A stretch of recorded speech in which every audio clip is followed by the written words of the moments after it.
एक ज़माने में कंज्यूमर ड्रोन्स और प्रोफेशनल ड्रोन्स अलग अलग होते थे। टाइम गुजरने के साथ साथ प्रोफेशनल और कंज्यूमर ड्रोन्स मर्ज होने लगे। This video is brought to you by B&W Collections, your one-stop shop for cameras and accessories. Do visit our website www.bnwcollections.com. अस्सलाम वालेकुम दोस्तों, मेरा नाम है जुनैद कुरैशी और आज हम ऐसे ही ड्रोन का रिव्यू करने जा रहे हैं जो आई गेस कंज्यूमर ड्रोन और प्रोफेशनल ड्रोन की तरफ लास्ट स्टेप होगा। Yes, and that's DJI Mavic 3. The package we have with us is Mavic 3 Fly More combo. The drone comes with remote, 2 extra batteries, charging hub, power brick, and 4 ND filters, along with few remote cables and few extra propellers, but no car charger. And everything is packed in this beautifully designed bag. इस bag को अगर बंद रखें तो ये sling bag की तरह use हो सकता है, और अगर इसे पूरा ओपन कर लें तो ये एक बैकपैक बन जाता है जिसमें अपर कंपार्टमेंट में आप अपना दूसरी चीज़ें कैरी कर सकते हैं और लोअर कंपार्टमेंट में ड्रोन इटसेल्फ।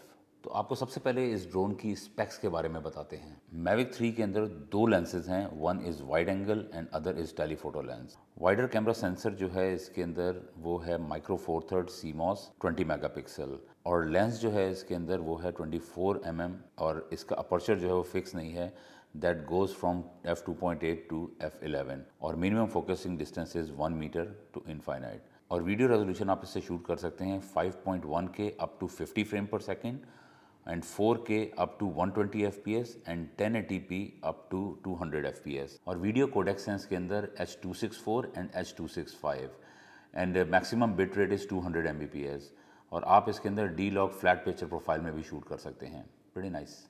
जो टेलीफोटो कैमरा है इसके अंदर वो हाफ इंच CMOS सेंसर है, उसका जो लेंस है वो है 162 mm, और इसमें फिक्स अपर्चर है f4.4, और minimum focus distance is 3 metre, और वीडियो रेजोल्यूशन आपको इसमें मिलते हैं 4K and HD in only 30 frame per second with normal picture profile.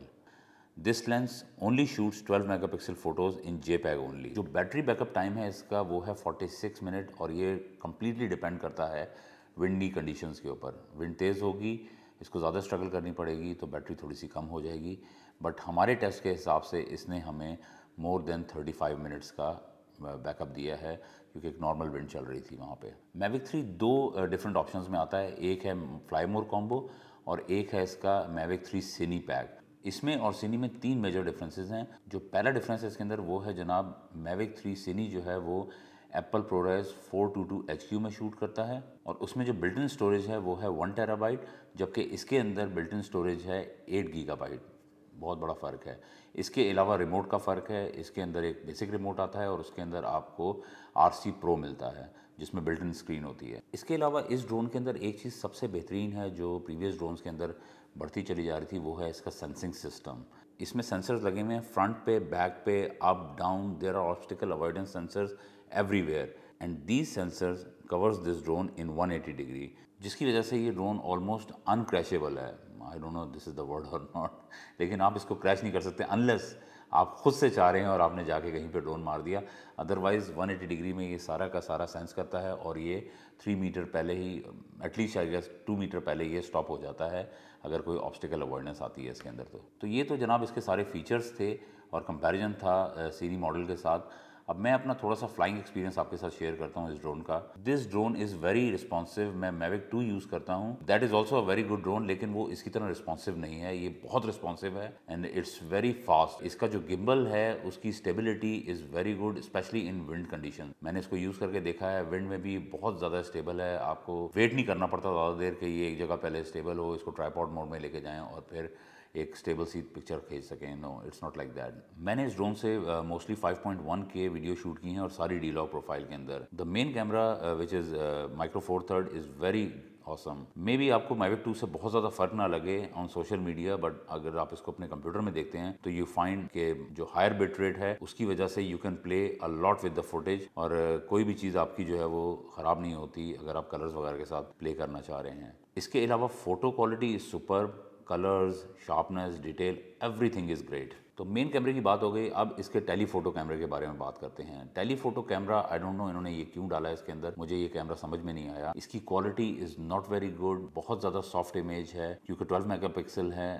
तो 162 पे ये डिजिटली जूम होता है। Zoom function is very good, ये आपको एक बड़ा ज़बरदस्त जो है ना एक पर्सपेक्टिव देता है। अगर आप किसी भी चीज़ को जूम कर रहे हैं और then you are panning through that front subject, तो ऐसा ज़बरदस्त आपको पैरेलैक्स इफेक्ट मिलता है जो बहुत आला हो सकता था अगर ये इसकी क्वालिटी को जो है वो इन्हेंस करते, इसके रेजोल्यूशन को हाई करते। मुझे लगता है कि जो इंस्पायर की सीरीज़ में नीचे जूम कैमरास वगैरह लगते थे ना, that is the thing which they need here. मुझे समझ में नहीं आ रही कि इन्होंने इस फंक्शन को क्यों डाला है, इस कैमरे को क्यों डाला है, क्योंकि ये कैमरा कोई इतना यूज़फुल फुटेज नहीं दे सकता आपको। लेकिन आप ये सारी फुटेज देख रहे हैं जो मैंने इससे शूट की है जूम करके, कि कितनी दूर तक इसका जूम जाता है। और अगर ये पैरेलैक्स इफेक्ट हाई रेजोल्यूशन में हो तो आप मतलब तबाही हो जाए, तो ज़बरदस्त काम हो जाए। जब DJI ने ये ड्रोन रिलीज़ किया था तो शुरू में इसके बहुत सारे फीचर्स मिसिंग थे। I guess some frame rates भी इसके अंदर मिसिंग थे, और कोई इंटेलिजेंट फ्लाइट मोड वगैरह कुछ भी नहीं था इसके अंदर। बहुत बेसिक ये ड्रोन इन्होंने रिलीज़ किया था, एंड दे प्रॉमिस्ड कि जी जनवरी के अंदर एक अपडेट आएगा, फर्मवेयर अपडेट, उसके थ्रू ये सारे फीचर्स आ जाएंगे। और वो फर्मवेयर अपडेट आ चुका है, और सारे तकरीबन क्विक शॉट और इंटेलिजेंट फ्लाइट मोड जितने भी हैं, active track and everything, pano shoot, और ये सारी चीज़ें अब इसके अंदर मौजूद हैं, which make it very good. इस ड्रोन को फ्लाई करने के लिए आप DJI फ्लाई ऐप यूज़ करते हैं विद द गिवन रिमोट। ये वही DJI फ्लाई ऐप है जो आप मिनी और एयर 2 में यूज़ करते हैं, और the remote is also same from mini और एयर 2। इसके अंदर बहुत ज़्यादा फिजिकल बटन्स हैं नहीं जिनको आप कॉन्फ़िगर कर सकें, और जो फ्लाई ऐप है उसकी मैं आपको थोड़ी सी डिटेल दे देता हूँ कि हाउ इट वर्क्स। सारे camera functions like aperture, ISO, shutter speed, ये सब आपको इस ऐप में जाके चेंज करना पड़ता है। ऐप में रिकॉर्ड के बटन के ऊपर वीडियो या फ़ोटो सिलेक्शन करने का बटन है, और उन बटन से ही आप उनके दूसरे ऑप्शन में जा सकते हैं, like photo single shot, AEB shot and burst या टाइम शॉट, और वीडियो में नॉर्मल या स्लो मोड, और फिर इसको स्क्रॉल डाउन करें तो सारे इंटेलिजेंट फ्लाइट मोड्स आ जाते हैं, वो इसी में आपको फ्रंट पे नज़र आते हैं। और अगर आपने वाइड एंगल से टेलीफोटो कैमरा में शिफ्ट होना है तो ये बाइनोकुलर्स का जो साइन बना हुआ है, आप इसको क्लिक करते हैं and then you entered into telephoto camera. और जैसे ही आप इसको एक्टिवेट करते हैं कैमरे को, ये जूम का ऑप्शन एक्टिवेट हो जाता है। You can go up to 28:2, ये दिखाते हैं इसको, विच इज़ क्वाइट गुड, लेकिन ज़्यादा यूजेबल है नहीं, जैसे मैं पहले बता चुका हूँ। आप वाइड एंगल लेंस से टेलीफोटो में इन बिटवीन रिकॉर्डिंग्स नहीं जा सकते, आपको रिकॉर्डिंग स्टॉप करके ही कैमरा स्विच करने पड़ेंगे इसके अंदर। तो जनाब सवाल ये बनता है, ये ड्रोन है किन लोगों के लिए? मेरा पर्सनल ओपिनियन ये है कि ये ड्रोन प्रीटी मच जो है ना फोकस कर रहा है प्रोफेशनल्स के ऊपर, जो यूजुअली कमर्शियल वर्क करते हैं विद 5.1 के 200 megabits per second micro four third sensor. You get very good quality जो I am sure you don't need for Facebook और इंस्टाग्राम। जो लोग drone as a hobby use करते हैं, मुझे नहीं लगता कि this drone is for them. मैंने इस ड्रोन से सारी वीडियोस 5.1 के H264 D-Log में शूट की हैं, एंड बिलीव मी मेरे कंप्यूटर ने उन वीडियोस के प्रीव्यू तक मुझे नहीं दिखाए, और मुझे फाइनल कट प्रो में उसको एडिट करने के लिए पहले उनकी प्रॉक्सीज बनानी पड़ी, और उसके बाद ही मैं उनको प्रीव्यू भी कर सका उन वीडियोस को। और ये सारा का सारा प्रोसेस बहुत ज़्यादा टाइम कंज्यूमिंग है। Even after proxies work flow is not very smooth, इसमें बहुत टाइम लगता है। थोड़ी सी कलर ग्रेडिंग करो तो कंप्यूटर जो है वो सोचने लग जाता है काफ़ी देर, प्रोसेसिंग पावर उसको बहुत ज़्यादा चाहिए। जैसे जैसे न्यू कोडेक्स आ रहे हैं और हायर बिट रेट्स आ रहे हैं, तो कंप्यूटर्स भी अपग्रेड हो रहे हैं। अगर आप एज अ हॉबी इस ड्रोन को लेना चाहते हैं और उसके साथ फिर आपको कंप्यूटर भी अपग्रेड करना पड़ेगा, तो इसमें बहुत ज़्यादा जो है पैसों की इन्वॉल्वमेंट आ जाती है, अनलेस कि आप बहुत ज़्यादा अमीर हैं और अपने शौक के लिए कितने भी पैसे खर्च कर सकते हैं। लेकिन प्रोफेशनल्स जो हैं वो टाइम टू टाइम अपना इक्विपमेंट जो है अपग्रेड करते जाते हैं वक्त के साथ साथ, क्योंकि उन्हें कम्पीट करना होता है मार्केट में, नई नई जो रिक्वायरमेंट्स उनकी तरफ आ रही होती हैं, तो उनके लिए तो दिस मेक्स सेंस। लेकिन एज अ हॉबीस्ट मुझे नहीं लगता कि ये बहुत ज़्यादा जो है वो वाइज डिसीजन होगा टू बाय दिस ड्रोन और to buy this computer. Even अगर आप फास्ट कंप्यूटर भी ले लें तो इतनी बड़ी फाइल साइज़, इतना बड़ा रेजोल्यूशन जो है वो सोशल मीडिया वगैरह के ऊपर तो जाके बिल्कुल ही बेकार हो जाता है। तो ये तो जनाब हो गई इसकी सारी अच्छी अच्छी बातें, और किसके लिए है किसके लिए नहीं है। जो असल चीज़ है इसकी डिस्कस करने की, वो हैं इसके कॉन्स। मुझे लगता है कि DJI ने बहुत जल्दी इसको रिलीज़ करने के चक्कर में ना, जैसे half cooked sort of think करके इसको मार्केट में रिलीज़ कर दिया। स्पेशली अगर आप इसका रिमोट और इसकी ऐप को देखें, दोनों के दोनों जैसे मैंने पहले आपको बताया कि वो नॉर्मल कंज्यूमर ड्रोन्स से मैच करते हैं और वही वाले रिमोट और वही वाली ऐप इन्होंने रिलीज़ कर दी। जो DJI फ्लाई ऐप है that look very basic to me if you compare it with DJI Go 4 app. हर फंक्शन इसमें लिमिटेड लगता है और not very well placed. Maybe I am too much used to Go 4 app, but I think they should do some serious architecture with this app.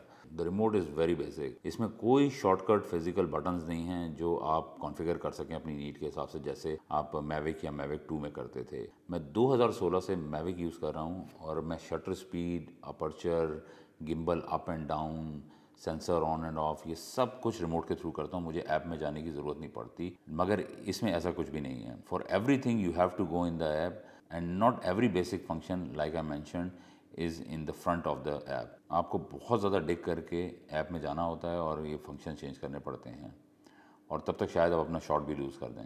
मुझे एक बात समझ नहीं आती कि जो पुराना रिमोट है वो इस नए रिमोट के हाफ साइज़ का है। आई डोंट नो, वो छोटा रिमोट था, उसके अंदर एक्स्ट्रा 4 बटन्स दिए हुए थे जिसके अंदर ऑलमोस्ट 7 मुख्तलिफ फ़ीचर्स आप ऐड कर सकते थे शॉर्टकट्स बना के कि मैं इनको ऑन द गो यूज़ कर सकूं। इतने बड़े रिमोट में इन्होंने सिवाय एक जॉक डायल के आपको कुछ भी नहीं दिया। मुझे समझ नहीं आ रही कि इस रिमोट की ज़रूरत क्या थी इतना बड़ा करने की। इसको छोटा ही कर देते अगर इसमें इतना कुछ मिलना ही नहीं था हम लोगों को। और इस बात का अंदाज़ा आप इससे भी लगा सकते हैं कि DJI ने कितनी जल्दी इस ड्रोन को रिलीज़ किया है कि ड्रोन का कलर और इस रिमोट का कलर मैच ही नहीं करता। रिमोट वही कलर का है जो आपका मैविक की दूसरी एयर 2 और मिनी की सीरीज़ आ रही हैं, और ड्रोन का कलर जो है वो थोड़ा सा ज़्यादा डार्क ग्रे की तरफ जाता है। तो मुझे लगता है जैसे ये बनाते रहे, पहले एयरक्राफ्ट की तरफ इनका दिमाग चलता रहा, by the time they finished aircraft इनको याद आया कि अरे रिमोट तो बनाने भूल गए। उन्होंने कहा अच्छा जो वो वाले पढ़े हैं वही डाल दे इसके साथ। Just joking.